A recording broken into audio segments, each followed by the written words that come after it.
This is a KOB4 special presentation. I used to push my dad to expand the company. We got to expand the company, Dad. We got to expand the company. And the question was how to expand it on a reasonable basis. Your news broadcast on this little screen was such a special thing. We're not just growing up, with high rises. I think we've grown in the way we want to tell our story.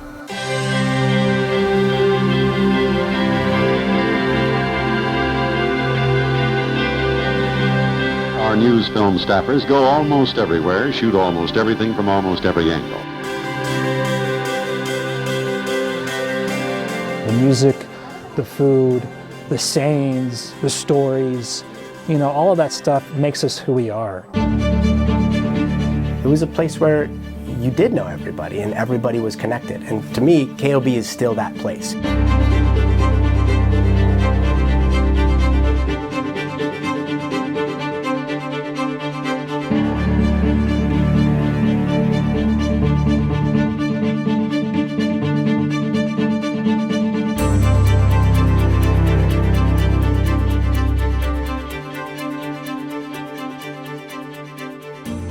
Good evening, New Mexico, and welcome to this landmark celebration of community storytelling. I'm Tessa Mentis. And I'm Hawker Vanguard. Some might call it covering the news for 75 years, but we're calling it Growing with New Mexico. 3/4 of a century ago, on this very night in 1948, KOB TV became the third NBC television affiliate out in the West. With only 50 kilowatts of energy, we transmitted sports, news, entertainment, but most importantly, the stories of New Mexicans. So how did this super station in the Southwest become the storytelling powerhouse it is today? Today the guns are silent. Echoes of World War victory pulsed through the airwaves and the minds of New Mexicans in the late 1940s. As dust settled on the battlefield, a clear picture emerged: the future of storytelling. Local television news was born.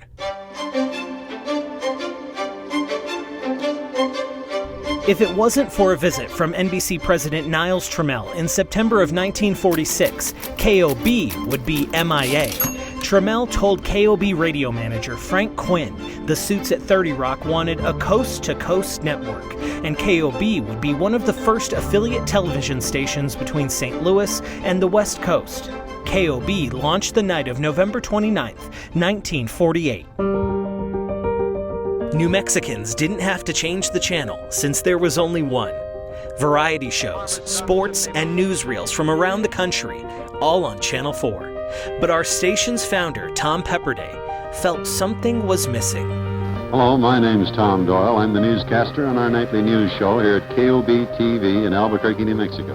1951 brought a local connection to New Mexico viewers, with Bob McCoy on weather, Tom Doyle from the anchor desk, and later Something for the Kids with Glenn Campbell and Dick Bill's K-Circle B Time. When we went to KOB, looked at the station, looked at Albuquerque, came back to St. Paul, Minneapolis, Minnesota, and told my dad, you know what, we ought to buy this television and radio station. Hubbard Broadcasting purchased KOB in 1957, accelerating the dawn of a technologically charged era of storytelling. Hubbard being Hubbard, they wanted to get us all the latest and greatest toys. You could actually run the processor faster and get the film out more quickly, but it still took 20 or 30 minutes. Video recording and tape brought the news to viewers faster, and Minicam brought those pictures live.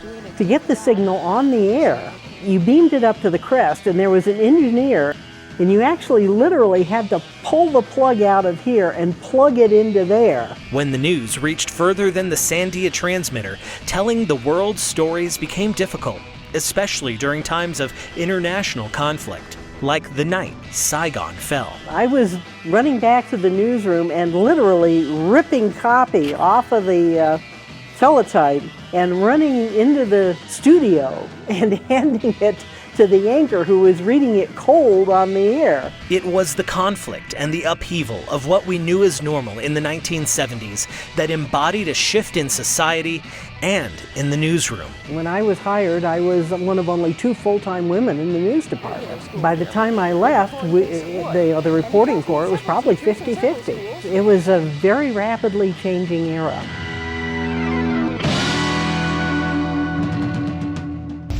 Hey, Vern, cooking up some of them green chili burgers again, eh? Are you crazy, man? Didn't you see Bill Eisenhood and Alan Scott's weather forecast on Eyewitness News Network? They have got themselves color radar, Vern. Didn't you hear them say it was going to rain any second? We are talking pinpoint. Next time, talk to your old buddy Ernest first, know what I mean? Leave them chili burgers about ready, Vern. Think it's going to rain? Tessa, you've seen the Ernest movies, right? Yeah, he goes to jail, he goes to camp. I know your favorite one. He saves Christmas. Of course he does. Well, he's from Roswell. Jim Varney is the actor who plays Ernest. Did you know, though, he actually filmed a whole series of promos for KOB TV back in the 90s? Well, television is a treasure trove of memories just like that one, and really it would be impossible for us to pin down even a short list of some of the more significant events that we've covered over the past 75 years. Yeah, all journalists have a story or a beat that really sticks to them over the years. Don't take our word for it.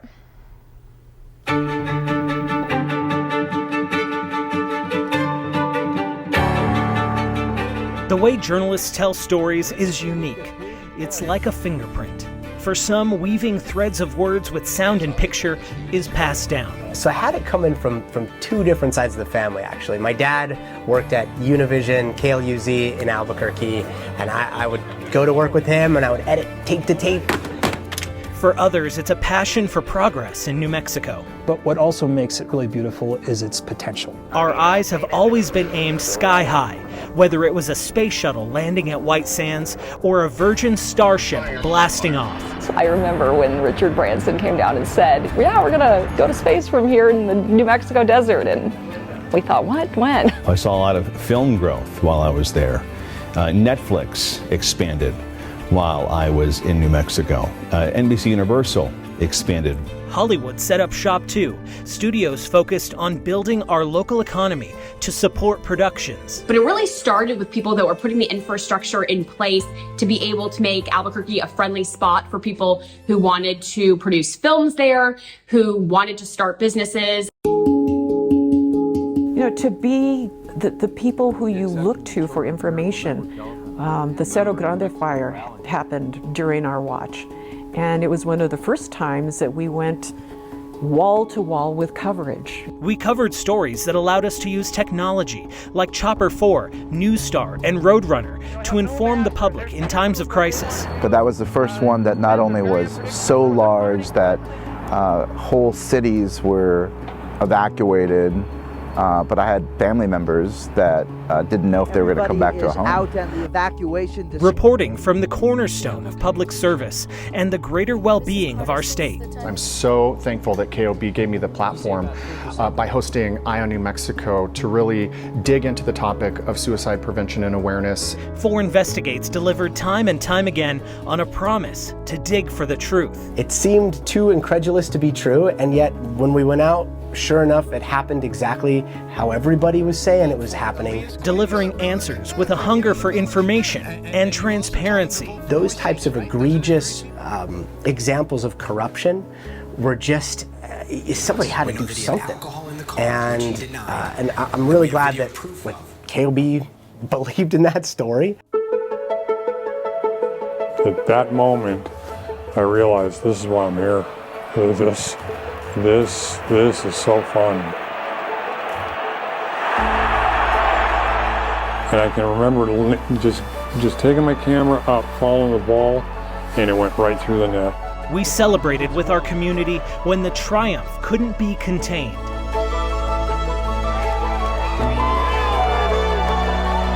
We continue to encourage the next generation of journalists and embrace new technology, guaranteeing someone will always be there to tell your story. I truly believe that we need to learn from younger people the way they communicate to each other and try to connect with them on that level. Tom, Carla, JP, Monica, Stucker. We brought them all back together to reminisce about New Mexico and all that we've covered over the past 75 years. That's coming up. It's just reality, right? I mean, you know it's going to happen sooner or later. We were just We're talking about Oscar winner Goldie Wiltberg. Oh, yes. Hi, everybody. A raspberry center and mustard outer ring. I just got tongue-tied and mixed it up. I was the producer of the newscast the night that happened. All of a sudden, out of nowhere, this guy comes flying in with a pie. Taking all of Tom's stuff and putting it in the vending machine was definitely a highlight. Instead of these horses, we had somebody coming out in a Ford Mustang, driving a car. Here's a look at what's coming up next on NBC's Today Show. She was jumping around. The thing was like that big. Tom Jones, with the fly on his forehead. You see it landing right on my forehead. So I didn't know anything till I got back to the station and they showed me. And Joel's just walks over and he punches a spider. We were a family, and as such, there was a lot of laughter and a lot of love.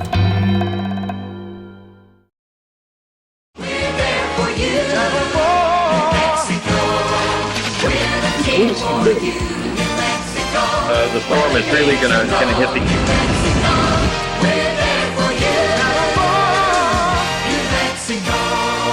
If you grew up in New Mexico, or you just spent any portion of the last 20 years in our beautiful state, you know there are some legacy names that have passed through this very studio, each with a unique perspective on how your stories impacted their long careers.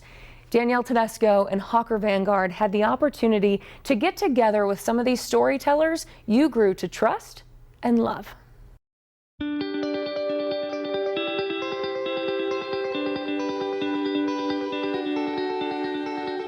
I'm going to see my friend Carla, is that right? My old home.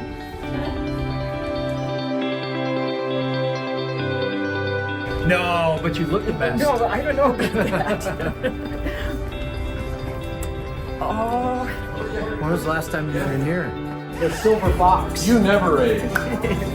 Okay, go back here and give it a shot. Yeah. We'll make up the news. Something for you to report on.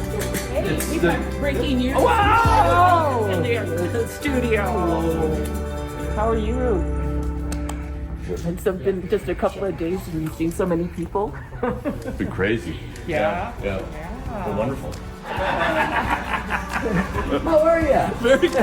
How are you? Excellent. What the hell heck is that? This is called the You Can't Tell Me Not to Shave. Okay.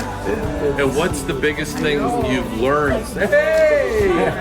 Monica! Oh my God, this. We should have left you half of here. No, I have.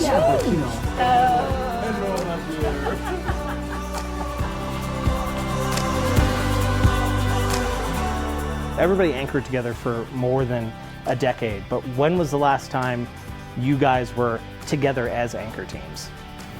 15 years ago. I'm like she's like that spouse who's always answers.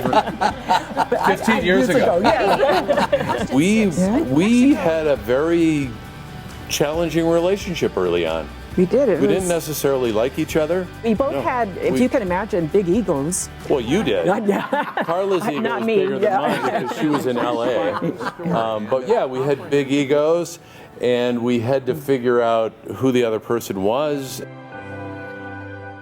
I think there was something very special about Monica and myself being on the air because there weren't many locals, especially many young Hispanic women. Exactly. We were the first. Yeah. Pioneers. And I think that because young people saw our face on the air, they felt like they were being represented. Monica and Steve, too, the same questions. How long has it been, and what was that like? Well, first of all, you say we never fought.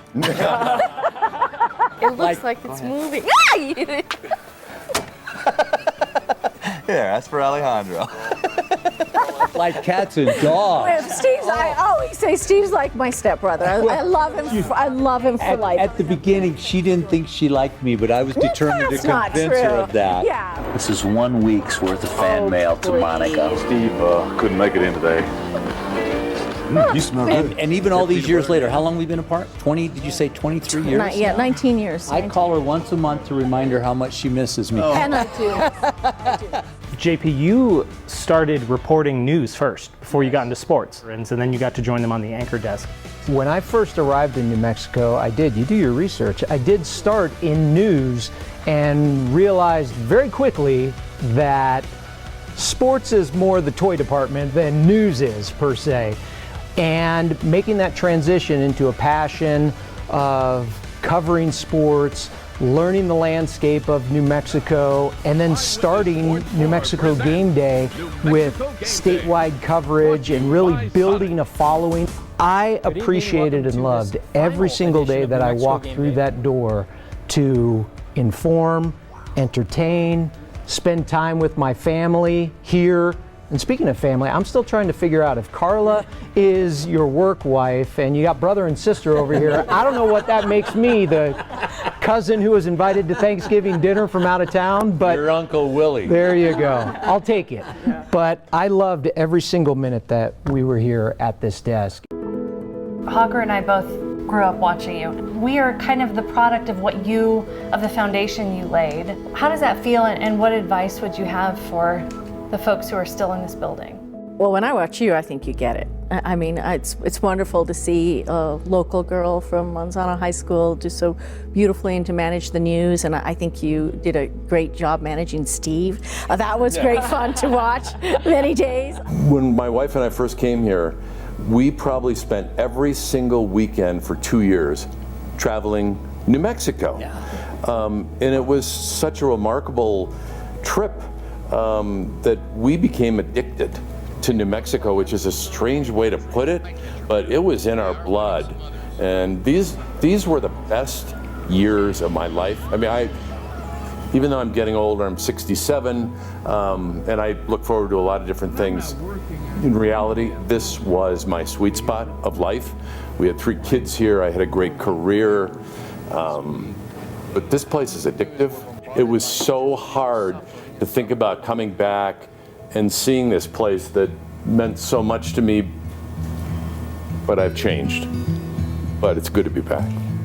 I'll ask all of you the exact same question that I get asked almost daily now, still in New Mexico, for people who had watched and seen me on TV for so long.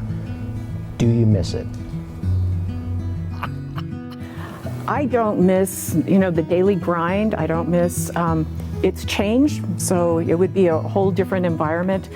I miss all of you. I miss the people. I miss the camaraderie we had here. And I do have to say, you're seeing our faces up here, but it's the production people, it's the sales people, it's the, Lilia who's up front. It is all of those people who come together to put the product on the air and who made us look good. So, we were a family, and I salute them all. And that's what I miss, JP, is the interaction with the people. I ended up, the last couple of years, we did burrito deliveries. I'm like, 48 years in the business, I get promoted to burrito boy. But it was so much fun to go out to people's workplaces and to do the live shots and to feel like you were part of the family. A balloon fiesta, I'd get people that would come up and they'd say, well, I came here when I was this little, and now I've got my daughter and my granddaughter. And it was really, really so sweet to feel like we were part of the family. And that's the part that I miss is the people. They made it fun, they made it real, and they made it worthwhile. And I do really miss that part of it, but I felt like it was time to go, in part because I had this gigantic question. Do people like you because you're likable, or do they like you because you're on television? And the answer became really clear, because I'm on television.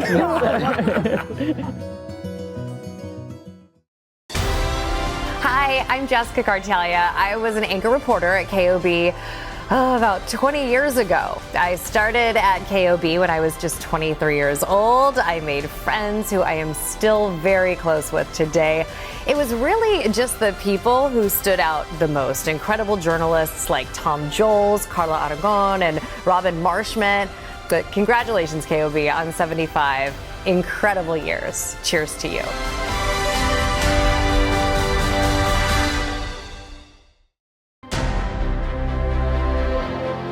Checking in from New York City. Greetings, New Mexico. It's Greg Mocker. It's been more than 20 years since I worked at Channel 4 here in New York. I'm surrounded by taller buildings and more crowds, but I often think of the sandias and the open views and beautiful sights. I remember the people. I covered a lot of neighborhood stories. I learned to be curious there and celebrate culture, to have an honest conversation over a good meal. It's still green chili for me. One of the stories that I remember most was the reconstruction of the Big I. I remember looking at the details, learning to talk to the people involved. I still sit in a lot of traffic here, and I certainly remember my New Mexico views. It wasn't that long ago, Tessa, that tape-to-tape operations and those paper scripts really ran the station here at KOB. And since then, we've had such advancements with streaming and mobile news gathering. Tape-to-tape editing is how I learned, so I'm aging myself. But chances are a lot of you are probably watching this special on a cell phone or a streaming service right now. I mean, the future is here. Technology is available, and journalists are in it for the long haul. The internet put the world in the palm of our hand. Right there on my cell phone. I'm watching a morning news update on the iPod here. Shrinking the size of physical news content expanded the potential of journalists, stretching our reach and challenging technical limitations. Now news is instant. The deadline is no longer 10 o'clock at night, the deadline is now. And for the first time ever, journalists are delivering the news in real time. There's a continued push to give people information immediately, but at the same time, people really have a desire to understand really what is going on at a contextual level. Storytelling is about feeding curiosity, but social media is further changing how we share those stories. I would tell somebody that's just starting out in the business that you have to keep an open mind, you have to be willing to adapt, and you have to think outside of the box. But I've always said, journalists should always just be concerned with the journalism they produce. You'll find the vehicle eventually. We will all find the vehicle eventually to deliver it to people. Facebook, TikTok, X have made it harder to find a trusted source. It's our job to challenge and find the truth in a never-ending feed of information. And I hope that that's something in Albuquerque that people can wind up trusting their local journalists versus, oh, I saw it on Twitter. Our existence has always relied on embracing technology and front-running new ways of telling stories. When I pitched the story to do a live shot through a cell phone, they said, how are you going to do that? We felt it would be appropriate to do this report live tonight through the iPhone. The live shot was choppy, it was pixelated, but we did it. We did it, and I think it was one of the first, if not the first, cell phone live shots through a TV station. At our core, the human factor in journalism is trust. That sets us apart from the bots and the algorithms. That is always going to be the core, the nucleus of a story, is someone's human experience, no matter the medium, whether it's social media, print, or television, or radio. It's the stories and connections we forge with people just like us, just like you, that make journalism future-proof.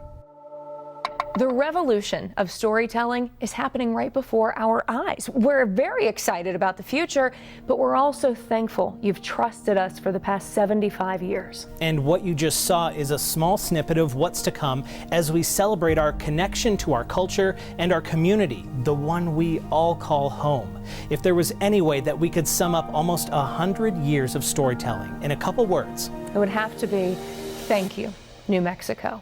And we hope you'll stay tuned for the next 75. More than 100 Vietnam veterans were arrested today. I actually agree with you that he would not want to try it again either. The arrival back home in Albuquerque. You have 3 reporters right outside.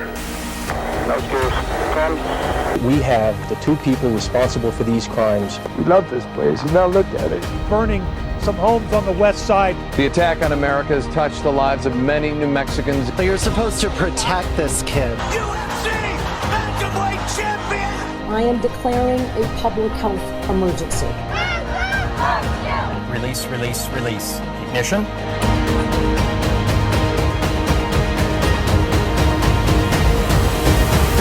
That then is our story. We hope you feel as we do that there are many TV stations in major markets, even with sizable staffs, that don't give their viewers the intensive, aggressive coverage that KOB TV Albuquerque, New Mexico delivers with its three-man staff. We appreciate the time you spent reading, viewing, and listening to our presentation. We hope you like the work we're doing here.